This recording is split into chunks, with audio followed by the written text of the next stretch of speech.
السلام عليكم أصدقائي الأعزاء، ورجعنا لكم تاني في حلقة جديدة ومهمة جدا.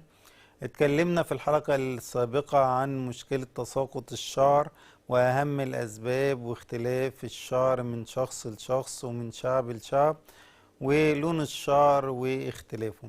النهاردة بقى هنتكلم عن حاجة مهمة جدا، ازاي نشخص مشكلة تساقط الشعر ومشكلة الصلع اللي موجودة، وازاي نقدر نعالجها بطرق حديثة ونتائج فعالة، ونبتعد عن الوصفات اللي مالية السوشيال ميديا اللي ممكن في بعض الأحيان تضر دون أن تفيد.